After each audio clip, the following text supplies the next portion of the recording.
Oui, monsieur Justin, rappelez-vous bien, quand on a commencé les marches dans les années 2010, quand on a commencé les marches à travers la ville de Lomé, mais on dit voilà, vous perdez votre temps, vos chaussures vont s'user pour rien du tout.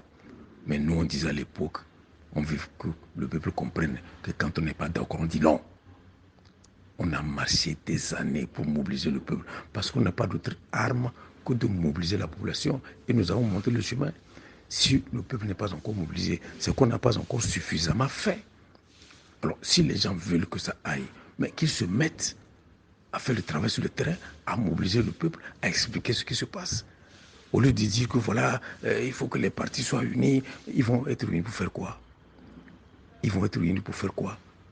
Hein, pour s'asseoir, pour dire voilà, on va partager ceci, on va partager cela, et peut-être, peut-être. Mais écoutez, mais il ne faut pas vendre la peau de l'ours avant de l'avoir tué. Il faut qu'on se batte sur le terrain. Il faut qu'on soit là sur le terrain. Mais le parti, le pouvoir se fout de nous. Pourquoi? Parce qu'on n'a pas encore, même si le peuple est mécontent, il n'est pas organisé pour constituer une force qui peut faire basculer les choses. C'est le travail que nous avons à faire. Mais les gens ont pensé qu'il suffit de créer des partis politiques pour que ça change. Nous sommes aujourd'hui 121 partis politiques. Si vous enlevez le RPT, il reste 120 partis politiques. Tu comprends? Maintenant, on dit non, ce n'est même plus parti politique. Il faut que ce soit la société civile.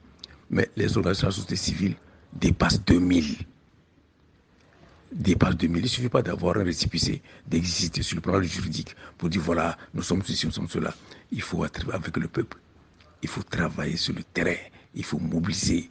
Vous comprenez? Mais sur le terrain, c'est automatiquement ceux qui défendent les mêmes causes, ils vont se retrouver. C'est automatique. Ils vont se retrouver. Vous voyez, ce n'est pas de s'asseoir, mais combien de fois on n'a pas fait de coalition? Code 1, Code 2, CST, C14, Arc-en-Ciel, la Lune, le choléra. Mais qu'est-ce qu'on n'a pas fait? Si c'est ça qui va changer, ça aurait changé. La seule arme, c'est la mobilisation populaire. Ceux qui pensent que voilà, il faut qu'ils soient unis pour gagner, personne ne leur interdit de s'unir. Personne ne leur interdit de s'unir.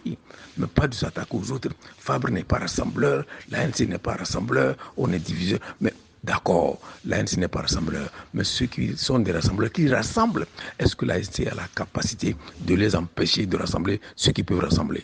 Il faut être honnête. Il faut être honnête. Hein? Est-ce que l'ANC a la capacité de refuser ceux qui veulent se rassembler, de se rassembler? Mais c'est ça. Mais on va aux élections, on dit que l'ANC n'a rien eu, elle ne vaut rien, elle n'a que 4%.